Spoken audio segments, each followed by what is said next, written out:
Welcome to the Maria Liberati Show, where food meets art, travel, and life. Hey, this is Maria Liberati. What does food mean to you? Tell me in a recorded soundbite of 60 seconds or less, or a post of 50 words or less. Post on social media, hashtag it the Maria Liberati Show. And if your soundbite or quotes are selected to be part of an upcoming segment, I'll send an autographed copy of my book, The Basic Art of Italian Cooking, to you as special thanks. And speaking of giveaways, we are doing a giveaway on Instagram for my book, The Basic Art of Pasta. Tag someone that would enjoy the book on the comment section, like the Instagram post about the giveaway. Make sure you're following my account on Instagram, and you could get yourself a copy of The Basic Art of Pasta. And my Instagram account is Maria Liberati. We will also be doing some really delicious giveaways in the month of November and December also, with some great food companies. So stay tuned to my Instagram account and my podcast here. And my hashtag Friday favorites, I am doing every Friday at 6 p.m. Eastern Standard Time on Facebook. I'll also be announcing the giveaways on my hashtag Friday favorites, 6 p.m. Eastern Standard Time. My Facebook account is Chef Maria Liberati. Foods that have a history in Italy, like Parmigiano Reggiano cheeses, Chianti, pastas, and truffles, can all be found and experienced, but some of Italy's interesting personalities from the past can also be experienced in the form of ghostly encounters, if you know where to look for a little touch of ghost hunting Italian style. So this is my sort of Halloween themed podcast segment. Turin, or Torino, is considered the most haunted city in Italy because of its past famous citizens such as Nostradamus and others. It is said the places like Palazzo Trucchi di Levaldigi, which is housed in a local bank, has been nicknamed the House of the Devil because of its ghostly visitors with a noble past. In Genoa, Palazzo Rossa, that's Rossa, part of the ruins of the convent of San Silvestro in Piazza Cavour, where many were condemned to death, has had many ghost sightings. The sightings are probably the unfortunate who met an untimely death. The spirit of John Keats has been encountered in the museum at the former residence of Shelley and Keats at Piazza di Spagna 26. That's in the center of Rome, and you can do some great shopping around there and see the Spanish Steps right near there. That has now become the museum for the two literary greats, and that's at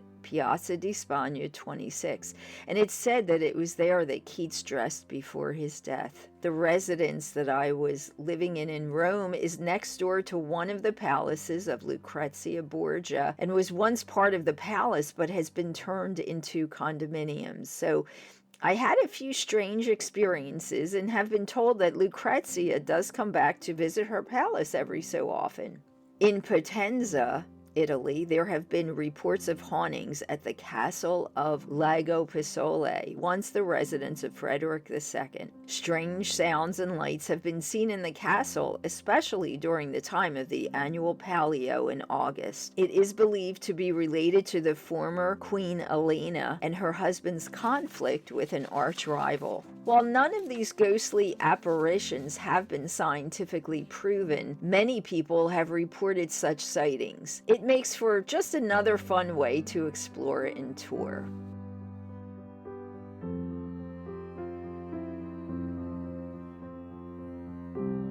So I am today with Patricia Baker, who is the host of Supernatural Girls Radio. She's been hosting that for 30 years.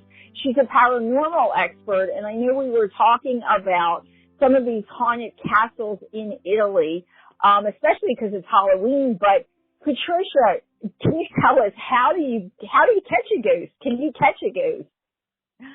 Well, it's a funny question. I guess there's a lot to this whole world of the paranormal, and certainly a lot of people would love to have an experience of seeing a ghost or having some unseen hand touch them. Something you just need to be open to. Some people have a natural talent for it, like mediums, and some people never see it. People who have experiences in their dreams, say they lose a loved one, The loved one may often come to them in their dreams, either to say goodbye or to give them a message.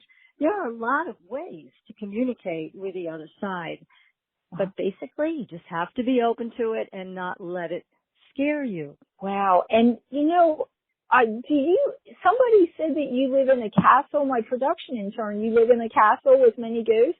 Is that correct? Yes, that is true. I live in a castle. It is a fairly new construction. It is not an old castle. However, we have had a lot of experiences here, both on the land and within the confines of the house itself. So it's probably maybe the land that has a history with ghosts, right? That's what it might sound like. Well, yes, a lot of the land here in New England has a Native American presence. And also, around colonial times, there were a lot of plagues and things like that came through. So certainly there were people affected. When I first came to the land, I saw a young boy, and he was about 8 or 9 years old, and he was dressed in old-time clothing. And he pops in and out every once in a while. And we do have several portals on the property. And portals are basically like Stargate. It's a quick in, a quick easy out. They can come and go. We've taken photographs of some very unusual images on the property and, again, inside. So it's quite a busy place, I have to say. Yeah. It sounds like it. Have you ever done ghost hunting internationally or just nationally where you just go ghost hunting? I've heard of these trips. I have not. And the reason is, quite honestly, I don't need to go anywhere. I was just going to say that. Have those experiences. Yeah, it's easy for me to stay right here and have all the experiences that I want. It's certainly an exciting trip, though, for a lot of people to go overseas. Of course, that's been tamped down because of COVID, so people are traveling. Yes. But like I said, being open to the other side of the veil because it's become so very thin is a fairly easy thing to do. Unfortunately, most people have been trained to be afraid. There's really not a lot to be afraid of. Wow. So are there different types of spirits that can haunt a home? Like, is there different types of ghosts or spirits? Well, there's lots of different reasons why you may find a ghost in a particular area. Sometimes it's due to a traumatic experience, war, death that happened suddenly and unexpectedly.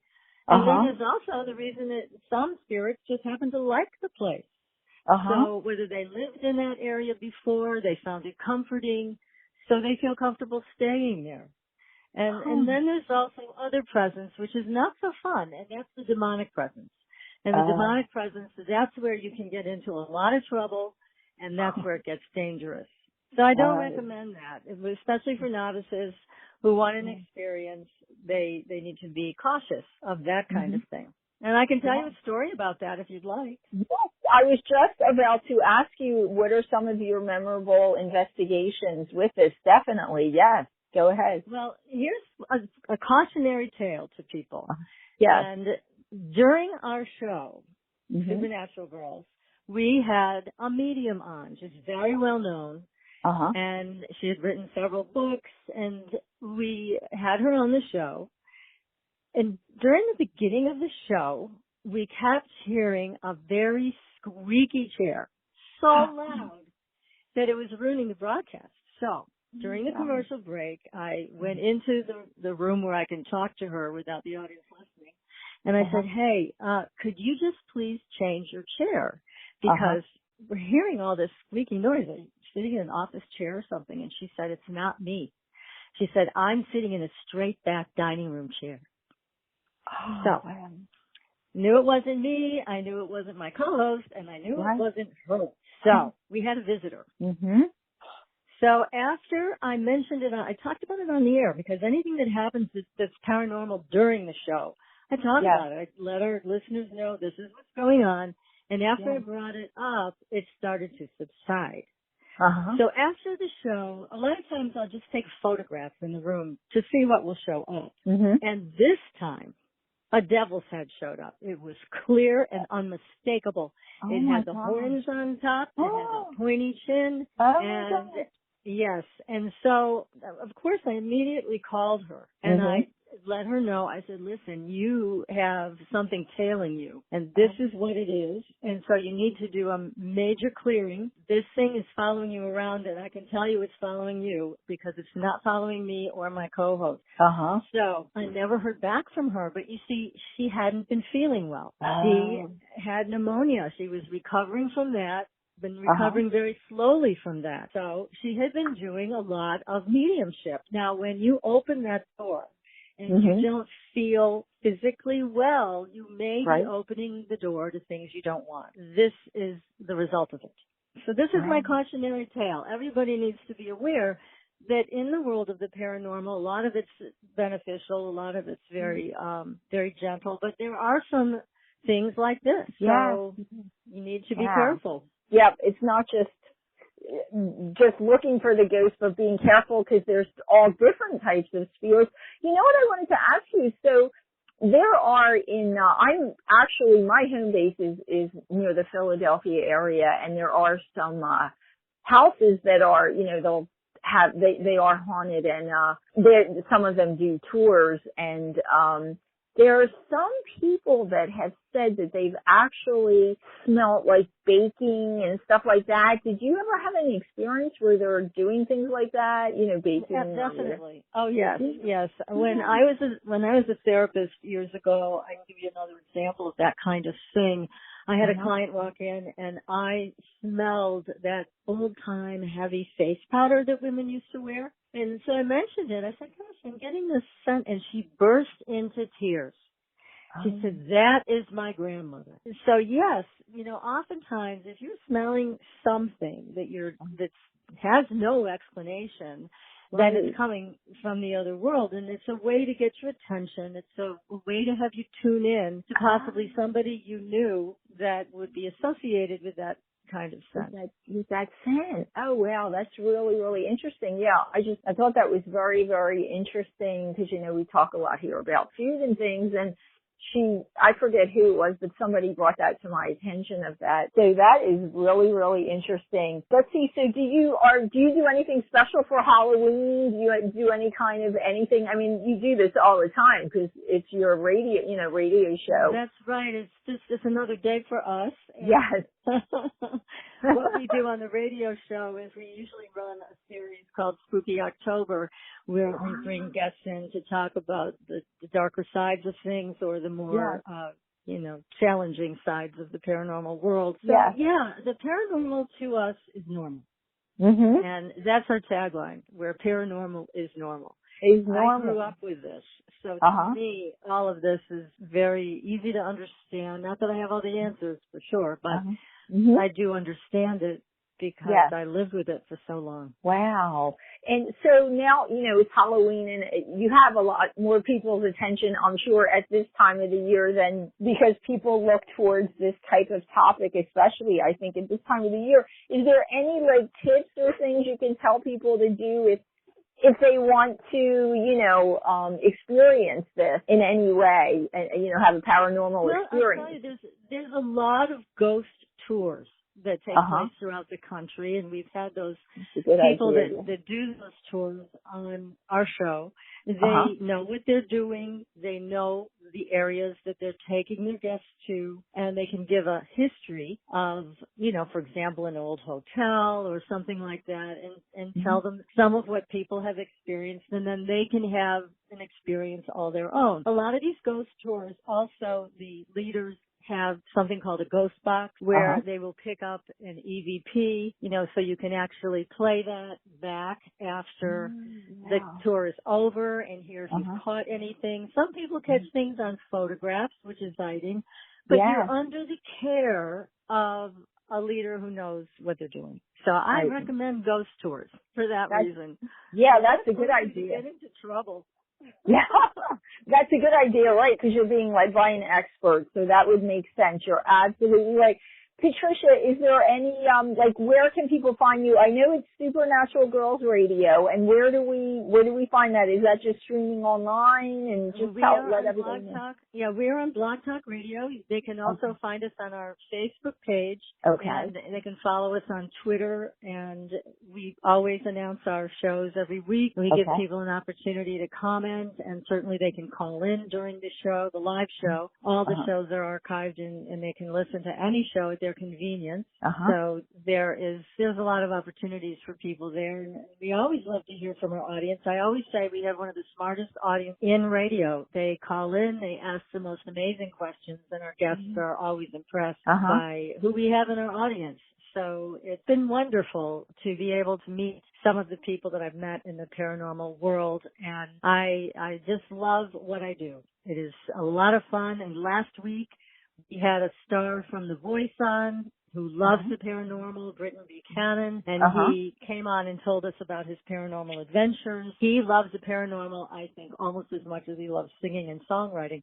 So we have a wide variety. I've had Uri Geller on the show from Israel, and he was a famous spoon bender, and among other things. He was into a lot of things. Yeah, just so many exciting guests, people who are very informed about UFOs. Certainly we have a lot going on with some UFO disclosure lately, so that's a very hot topic for the audience. Oh, yeah. Well, it's great because I could tell you love what you do, but it must be really rewarding for you because you're doing what you love. I could tell you're really passionate about what you do. You love it. And that's great to hear because, you're able to do what you love. So it makes a big difference. It's wonderful, and I have no other way where I would get to meet these really wonderful people who have been on my show. I mean, they are just so delightful, so informative. They've all had their own experiences, written books, and just are as passionate about it as I am. So it's definitely great. We've had wonderful people also from the UK. Robin Foy, the lead medium on the Skull Experiment. There's a movie about it called The Afterlife Investigations with people like ghosts and communication with the other side. Highly recommend Robin's work. But The Afterlife Investigations is groundbreaking. And unfortunately still, a lot of these pieces of evidence are blacked out by the mainstream media. So unless you know about it from a show like ours, you're not going to find out. So the mainstream media is not a friend of the paranormal world. So it is important, I think, to find shows like ours to listen to so that you can hear about these exciting breakthroughs. There's really no other way. You're not going to hear it on the local news or the national news. Wow. Well, that's great. Well, thank you so much for sharing all that with us. It's really interesting, and it's a different type of a topic that my show, is getting into with you. So we've never had this topic. So thank you so much for sharing that. And thanks so much for being on the Maria Liberati Show. And we will definitely let you know when the show will be up. It will be up for Halloween. We'll send you a link. Maria, thank you so much. It was a real pleasure speaking with you and your audience, and happy Halloween. Yes, happy Halloween and much continued success to you too. Thanks again, Patricia. Take care.